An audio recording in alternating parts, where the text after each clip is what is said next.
Tuhan, salam sejahtera bagi kita sekalian. Saya pribadi mengucap syukur kepada Tuhan dan berterima kasih kepada yang sudah mengundang kami. Ternyata saya baru tahu tadi ketua dari Komisi Wilayah Pelayanan Penginjilan Pantai Kosta. Terima kasih. Dan tadi sudah diperkenalkan nama saya dan sudah ada tercatat di sana.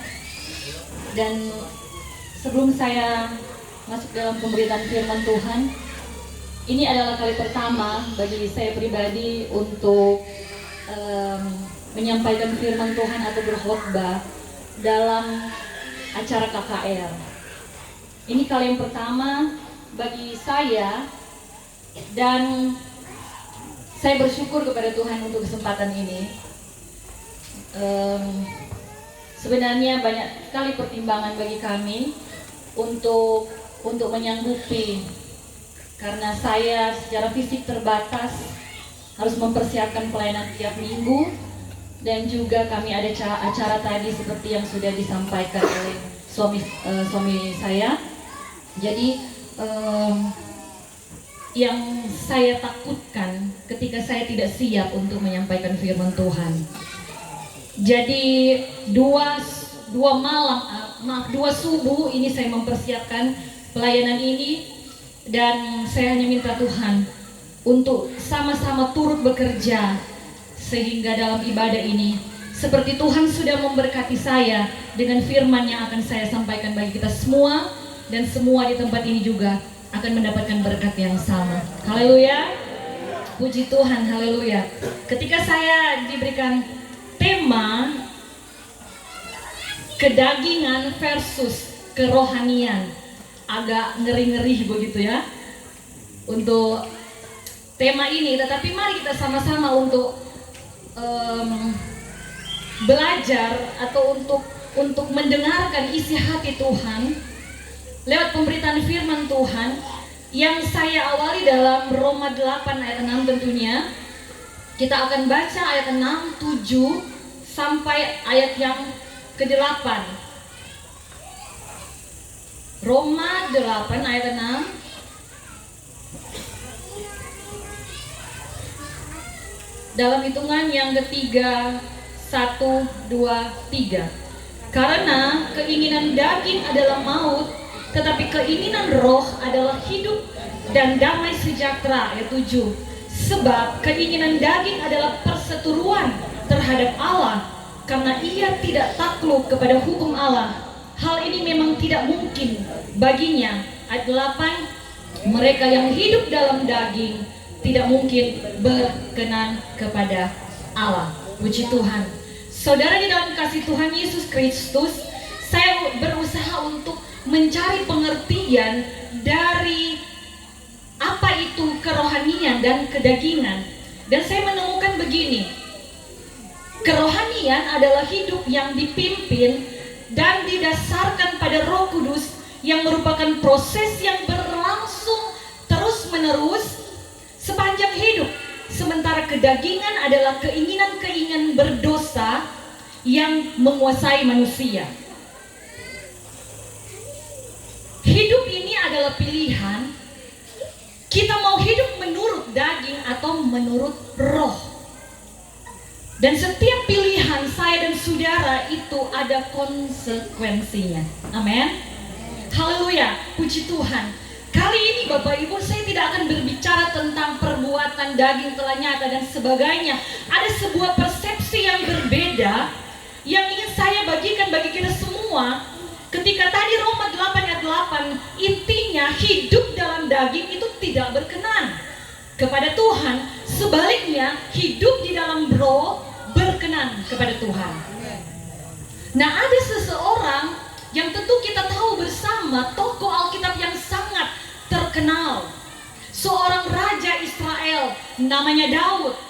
Dia disebut sebagai orang yang berkenan kepada Tuhan. Perhatikan kisah para Rasul 13 ayat 22. Siapa orang ini? Daud. Ayat 22 kita sama-sama menyimak setelah Saul disingkirkan, Allah mengangkat Daud menjadi raja mereka.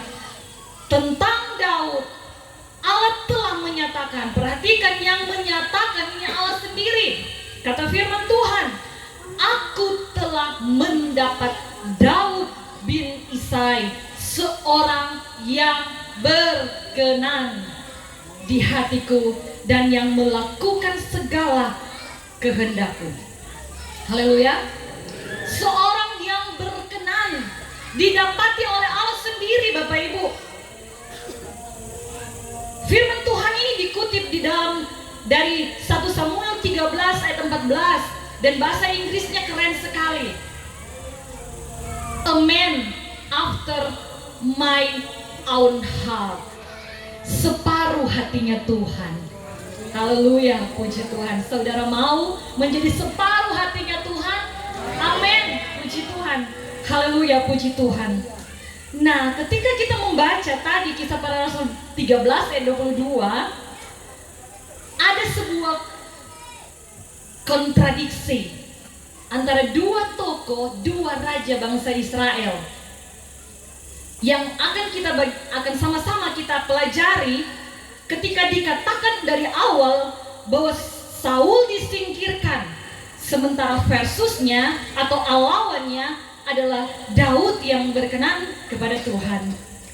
Bapak Ibu Saudara dikasih dalam Tuhan Yesus Kristus, tanda dari kedagingan itu adalah dikuasai oleh roh jahat, dan tanda dari kerohanian dikuasai oleh Roh Kudus.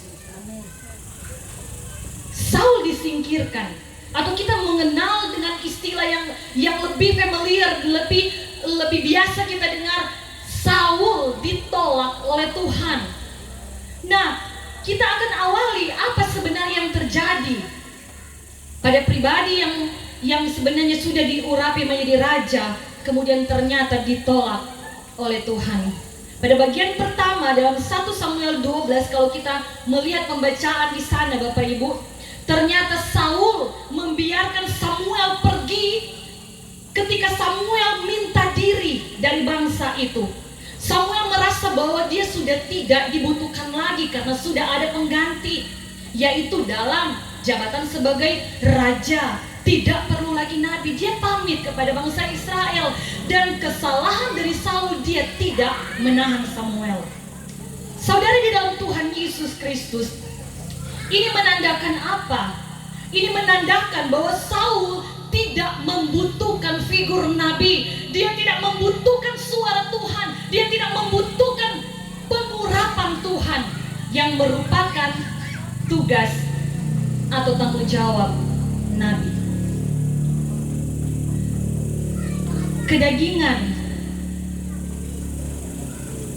itu terjadi atau ditandai ketika kita tidak melibatkan Tuhan dalam hidup ini.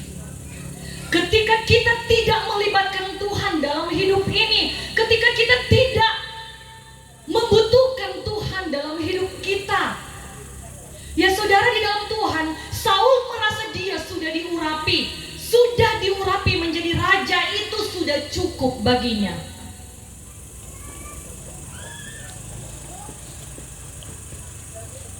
Tetapi firman Tuhan ingin agar kita selalu dibaharui hari demi hari.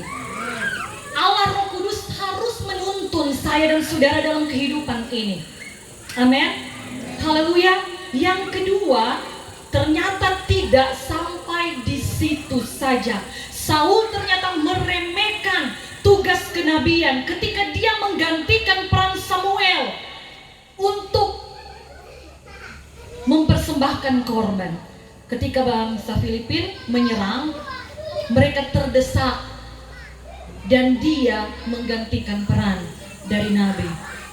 1 Samuel 13 ayat 8, ia menunggu 7 hari lamanya sampai waktu ditentukan Samuel.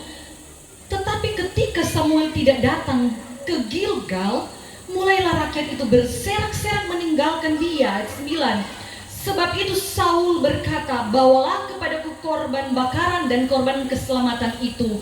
Lalu ia mempersembahkan korban bakaran. Kedagingan itu ditandai ketika kita tidak menunggu Tuhan datang. Ketika kita tidak menunggu waktunya Tuhan. Dan kita mengambil inisiatif dengan pikiran kita sendiri.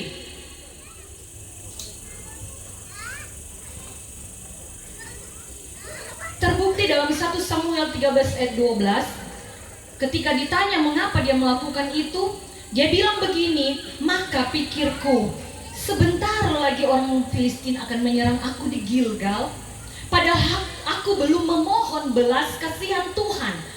Sebab itu aku memberanikan diri, lalu mempersembahkan korban bakaran.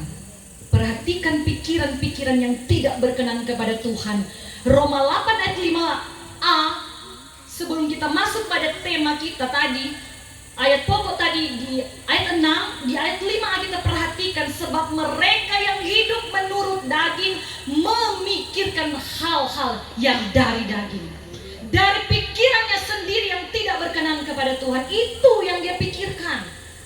Dia tidak percaya bahwa Tuhan sanggup melakukan segala sesuatu di waktu yang tepat, di saat yang tepat, dengan cara yang tepat, dengan orang yang tepat. Dan apa akibatnya? Ketika dia hanya memikirkan sesuatu dari pikiran atau pertimbangannya dia sendiri, Samuel mengecam Saul bukan main-main kecamannya. 1 Samuel 13 ayat 13 sampai 14. Kata Samuel kepada Saul, perbuatanmu itu bodoh. Engkau tidak mengikuti perintah Tuhan Allahmu yang diperintahkan kepadamu, sebab sedianya Tuhan akan mengokohkan kerajaanmu atas orang Israel untuk selama-lamanya. Tetapi sekarang kerajaanmu itu tidak tetap. Tuhan telah memilih seorang yang berkenan di hatinya, dan Tuhan telah menunjuk dia menjadi raja atas umatnya, karena engkau tidak mengikuti apa yang diperintahkan Tuhan kepadamu. Kemudian berangkatlah Samuel ayat 15 dan pergi dari Gilgal ke Gibea Benyamin. Tetapi Saul memeriksa barisan rakyat yang ada bersama-sama dengan dia itu, kira-kira 600 orang banyaknya. Apa yang kita dapati di sini? Sudah diperingatkan, sudah ditegur, sudah dikecam dengan keras oleh Tuhan lewat perantara Nabi Samuel, tetapi dia hilang kepekaan kepada Tuhan. Dia hilang kepekaan dalam mendengarkan suara Tuhan. Malah apa yang dia lakukan, Bapak Ibu, ketika dia tidak peduli atau hilang kepekaan kepada Tuhan, dia malah sibuk untuk urusan kekuatan manusia. Hati-hati Bapak Ibu Saudara kekasih dalam Tuhan. Ketika firman Tuhan disampaikan pada saya dan saudara pada malam hari ini, mari kita punya kepekaan atas suara Tuhan. Amin. Haleluya. Jangan engkau sibukkan dirimu dengan perkara-perkara dunia. Tanya pada Tuhan, Tuhan apa maumu dengan semuanya ini? Haleluya. Puji Tuhan. Haleluya. Ketiga, ketika Saul memukul kalah Amalek dalam 1 Samuel 15 ayat 12, perhatikan firman Tuhan. Lalu Samuel bangun pagi-pagi untuk bertemu dengan Saul, tetapi diberitahukan kepada Samuel demikian, Saul telah ke Karmel tadi dan telah mendirikan baginya suatu tanda peringatan. Mendirikan baginya suatu tanda peringatan. Biasanya kalau dalam kemenangan Bapak Ibu, yang didirikan itu tanda kemenangan dari Tuhan. Amin. Tetapi yang terjadi dalam kehidupan Saul, dia mendirikan bagi dirinya sendiri. Kemudian dia balik dan mengambil jurusan ke Gilgal. Ayat 13, ketika Samuel sampai pada Saul, berkatalah Saul kepadanya, diberkatilah kiranya engkau oleh Tuhan aku telah melaksanakan firman Tuhan. Tetapi kata Saul, kalau begitu apakah bunyi kambing domba yang sampai ke telingaku dan bunyi lembu-lembu yang ku dengar itu? Ayat 15, jawab Saul, semuanya itu dibawa daripada orang Amalek, sebab rakyat menyelamatkan kambing domba dan lembu-lembu yang terbaik dengan maksud mempersembahkan korban kepada Tuhan Allahmu, tetapi selebihnya kami tumpas. Sebenarnya kalau kita baca pada bagian awal dari kejadian ini, sudah diperintahkan untuk tumpas semua. Tetapi dia sisakan dengan alasan apa? Dengan alasan pelayanan kepada Tuhan, untuk korban bakaran kepada Tuhan. Saudara di dalam Tuhan Yesus Kristus, apakah Tuhan itu kurang menyediakan sesuatu bagi saya dan saudara untuk dipakai apalagi dalam pelayanan? Ketika menang atas Amalek, dia tidak bawa-bawa nama Tuhan, dia bawa nama dirinya sendiri. Giliran ketika mempersembahkan korban yang tidak berkenan kepada Tuhan, dia bawa-bawa nama Tuhan. Itu kedagingan. Amin. Haleluya. Puji Tuhan.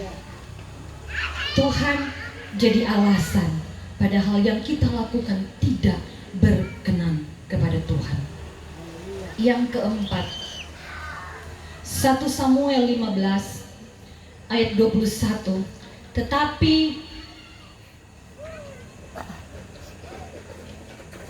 rakyat mengambil dari jaran itu kambing domba yang tadi, lembu yang terbaik dari yang dikhususkan untuk ditumpas itu, untuk mempersembahkan korban kepada Tuhan Allahmu di Gilgal. Ayat 22. Tetapi jawab Samuel, apakah Tuhan itu berkenan kepada korban bakaran dan korban sembelian sama seperti mendengarkan suara Tuhan? Sesungguhnya mendengarkan lebih baik daripada korban sembelihan, memperhatikan lebih baik daripada lemak domba jantan.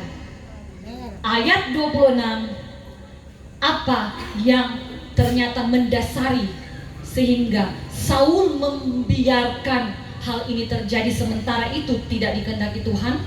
24, berkatalah Saul kepada Samuel, aku telah berdosa. Bagus dia mengaku dosanya, sebab telah kulangkahi titah Tuhan dan perkataanmu, tetapi aku takut kepada rakyat, karena itu aku mengabulkan permintaan mereka. Kedagingan yang kita lihat di sini, ketika orang lebih takut kepada kelompok tertentu, orang lebih takut kepada kekuatan tertentu, orang lebih takut kepada orang tertentu daripada takut kepada Tuhan. Haleluya. Itu kedagingan Bapak Ibu. Amin. Haleluya. Saudara di dalam Tuhan Yesus Kristus, jangan diantara saya dan saudara yang mungkin ada di tempat ini, hamba-hamba Tuhan, gembala-gembala sidang, engkau lebih takut kepada jemaat daripada Tuhan. Apalagi engkau lebih takut kepada orang yang kaya yang menyokong pelayananmu daripada kepada Tuhan. Amin. Haleluya. Yang kelima, di dalam 1 Samuel 15 ayat 30, kembali lagi kata Saul, aku telah berdosa. Dia mengakui dosanya, tetapi tunjukkanlah juga hormatmu kepadaku sekarang di depan para tua-tua bangsaku dan di depan orang Israel. Kembalilah bersama-sama dengan aku, maka aku akan sujud menyembah kepada Tuhan Allahmu. Kedagingan ketika kita berkedok pelayanan agar dilihat orang, hanya untuk apa Bapak Ibu? Cuma pencitraan saja, ya, supaya kelihatan kita ini ada pengurapan daripada Tuhan. Tetapi ternyata itu hanya kedok semata-mata.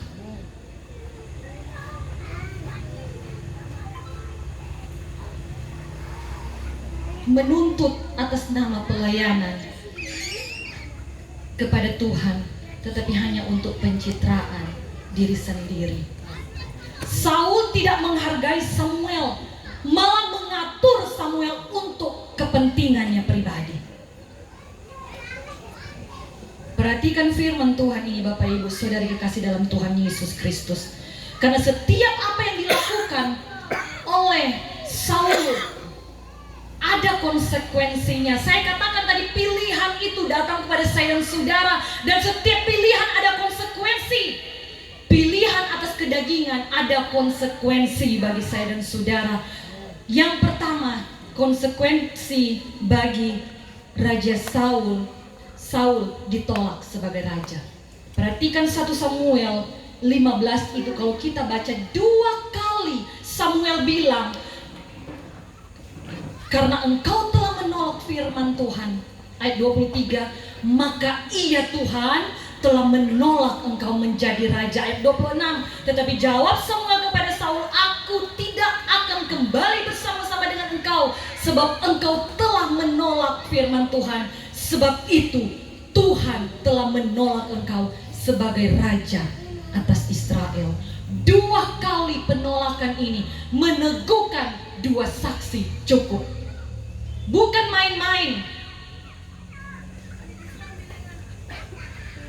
Itu konsekuensi yang pertama untuk kita. Kalau kita hidup dengan kedagingan kita, kita akan ditolak oleh Tuhan. Aku tidak mengenal engkau, kata Tuhan. Yang kedua, apa konsekuensi bagi saya dan saudara yang hidupnya hidup dalam kedagingan, atau dalam hal ini hidup tidak berkenan kepada Tuhan? Yang terjadi pada Saul, dia hilang damai sejahtera. 1 Samuel 16 ayat 14, tetapi roh Tuhan telah mundur daripada Saul, dan sekarang ia diganggu oleh roh jahat yang daripada Tuhan. Perhatikan kata roh jahat daripada Tuhan. Tuhan tidak punya roh jahat Bapak Ibu, tetapi Tuhan izinkan roh jahat itu datang, mengambil damai sejahtera dari Saul. Ketika kita hidup tidak berkenan kepada Tuhan, hidup dalam kedagingan kita, damai sejahtera yang melingkupi kehidupan saya dan saudara, yang tidak bisa diberikan oleh dunia ini, hanya diberikan oleh Yesus Kristus, ditarik dari saya dan saudara. Kita akan hidup di bawah tekanan, tidak pernah merasa nyaman, tidak pernah merasa lega. 1 Samuel 16:23, dan setiap kali apabila roh daripada Allah itu hingga pada Saul, maka Daud mengambil kecapi dan memainkannya. Saul merasa lega dan nyaman. Ini berarti sebelum itu dia tidak lega dan dia tidak nyaman, karena damai sejahtera hilang atau ditarik dalam kehidupan. Yang ketiga, konsekuensi bahwa orang yang hidup dengan kedagingan, orang yang tidak berkenan kepada Tuhan, tidak ada penyertaan Tuhan. 1 Samuel 15 ayat 35, sampai hari matinya Samuel tidak melihat Saul lagi, tetapi Samuel berduka cita karena Saul, dan Tuhan menyesal karena ia telah menjadikan Saul raja atas Israel. Tidak ada penyertaan lagi. Tidak ada Samuel, tidak ada nabi, tidak ada pengurapan. Ayat pokok kita Roma 8 ayat 6, kalau saya ingin bagikan dalam versi mudah dibaca, bilang begini: sebab jika pikiran orang dikuasai oleh keinginan duniawi, akibatnya adalah kematian rohani. Dan jika pikiran orang dikuasai oleh roh, hasilnya adalah hidup dan damai sejahtera. Mau pilih yang mana Bapak Ibu? Kematian rohani atau hidup dan damai sejahtera? Pilihan bagi saya dan saudara. Karena ketika kita hidup dalam kedagingan, Yang kita pikirkan apa yang dikatakan oleh manusia, bukan apa yang dikatakan oleh Allah. Yang kita pikirkan atau yang kita perbuat adalah berdasarkan penilaian orang, bukan penilaian dari Allah. Kita lebih menjaga perasaan manusia daripada menjaga perasaan Allah. Itu tidak berkenan. Itu kedagingan.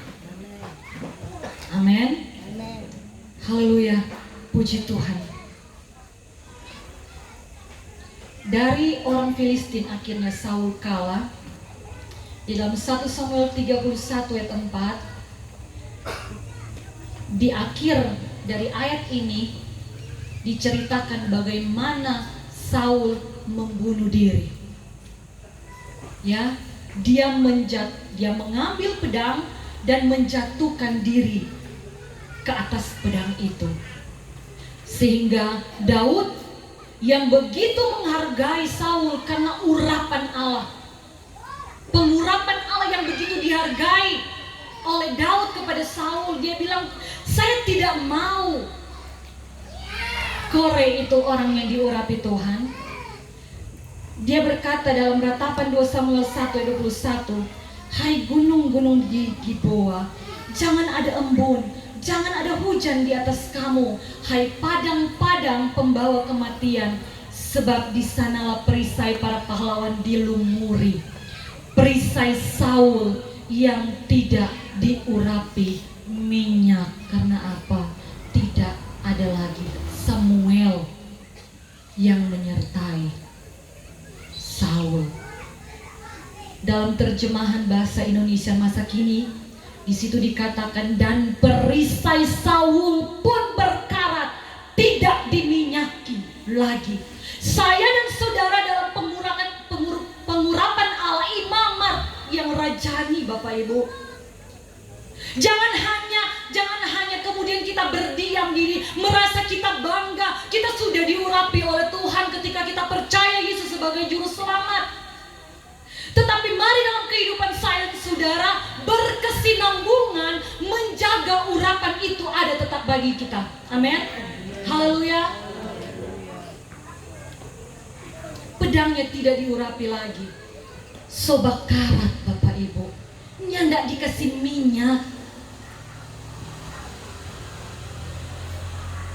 Firman Allah yang hidup terjemahannya begini, perisainya tidak diminyaki, melainkan dilumuri dengan darah, tragisnya darahnya sendiri. Merupakan sebuah kematian yang tragis. Untuk itu firman Tuhan mengajak saya dan saudara, jangan berjalan sendiri tanpa Roh Kudus. Samuel harus tetap ada. Amin. Haleluya. Jangan biarkan Samuel pergi. Peran Samuel untuk mengurapi perisainya juga. Perisai itu bicara tentang pertahanan. Perisai juga itu bicara tentang Roh Kudus yang menjaga hidup saya dan saudara. Pertahankan itu. Amin. Haleluya. Puji Tuhan. Tubuh diurapi, tetapi pastikan Allah berkenan ada terus dalam hidup kita.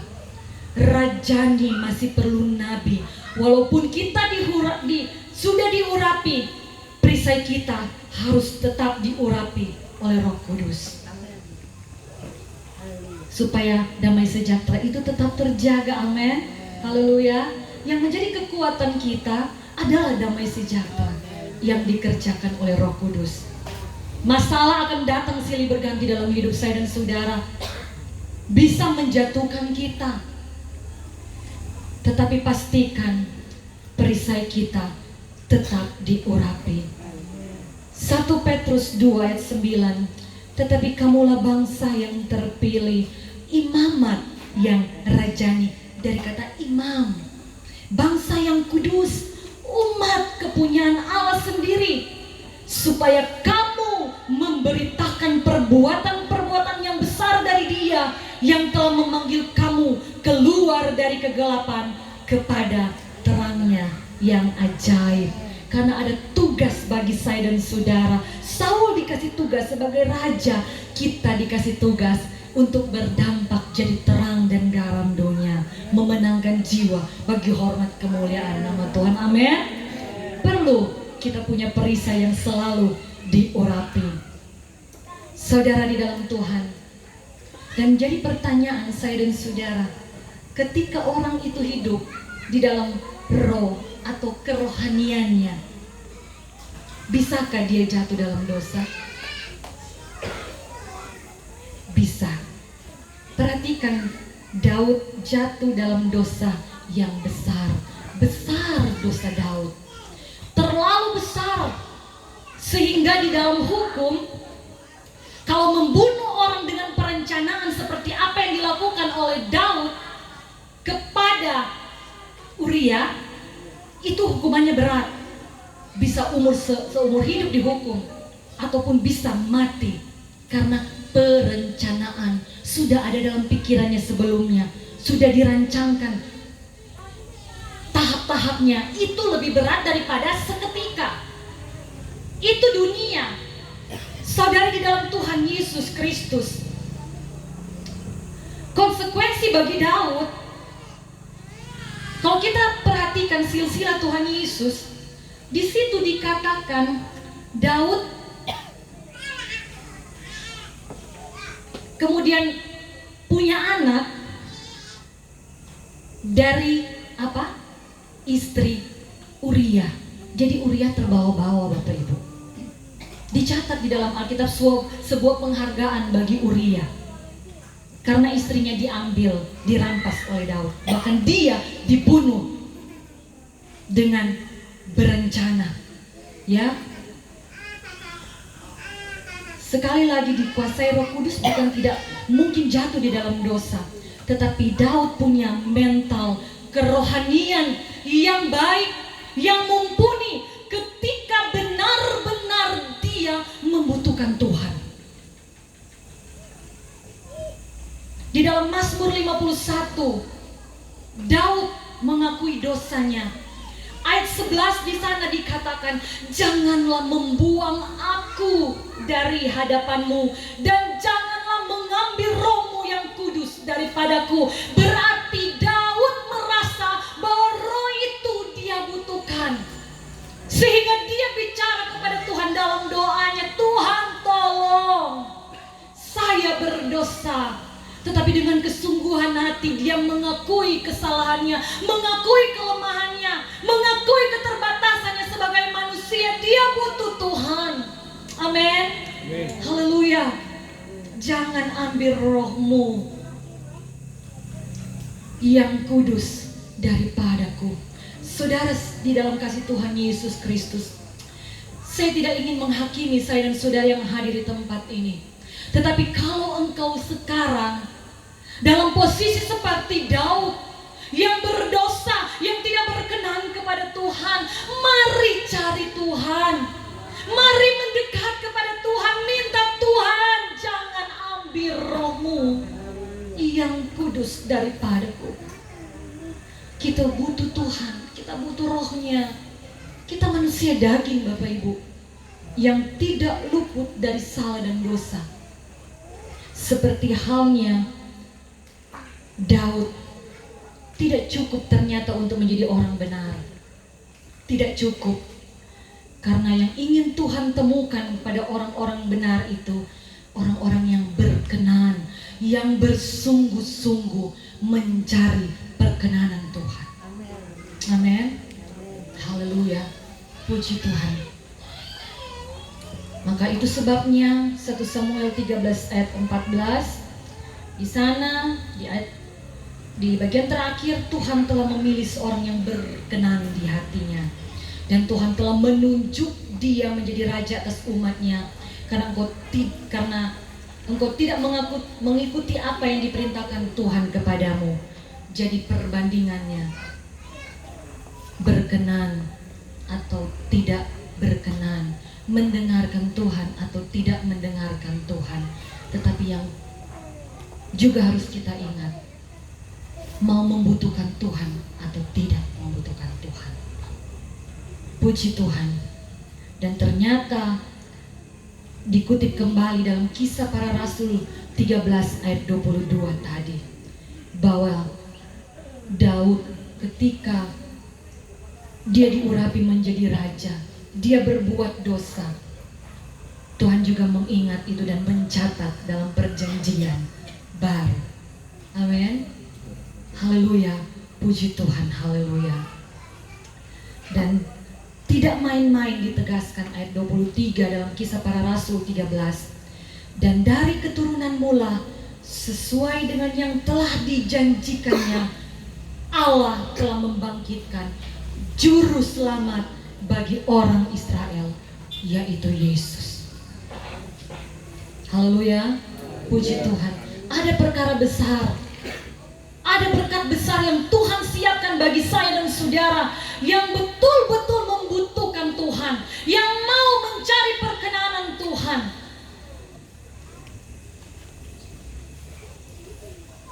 Yang mau hidupnya punya perisai Roh Kudus. Haleluya. Puji Tuhan. Haleluya. Saya dan saudara penuh dengan keterbatasan, tetapi kita punya Roh Kudus dalam kehidupan kita. Mari perannya itu kita kasih tempat. Amin. Haleluya. Karena kita tidak bisa jalan sendiri. Saya undang imam musik untuk sama-sama dengan saya kita akan lakukan Ku Tak Dapat Jalan Sendiri. Puji Tuhan. Haleluya. Haleluya. Kerohanian atau kedagingan. Saya mau pilih hidup dalam kerohanian. Amin. Haleluya. Puji Tuhan. Haleluya. Haleluya. Kita tunduk kepala, kita renungkan firman Tuhan. Saya mungkin terbatas menyampaikan isi hati Tuhan, tetapi Roh Kudus adalah penolong bagi saya dan saudara, bukan? Biar Roh Kudus akan memeteraikan setiap rema yang sama-sama sudah kita dengarkan.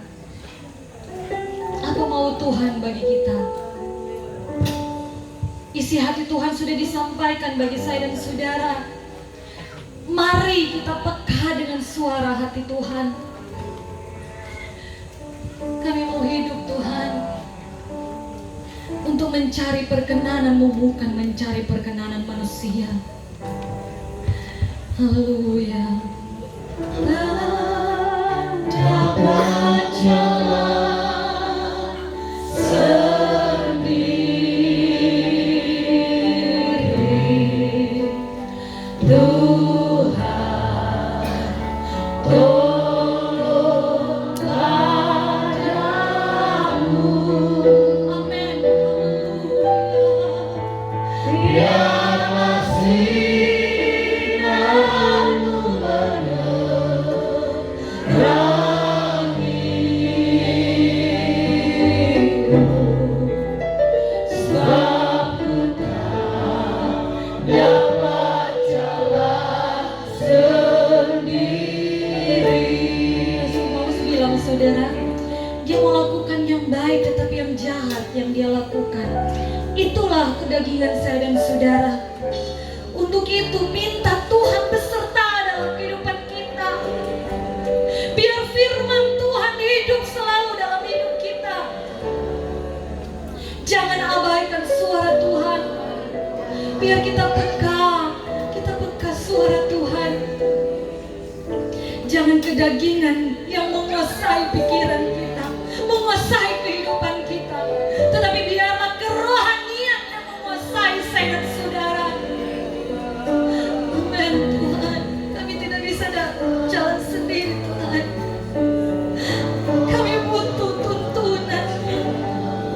Kalau Engkau sudah berfirman malam hari ini, kami tahu Tuhan itu karena Engkau mengasihi kami. Engkau menawarkan untuk berjalan bersama dengan kami.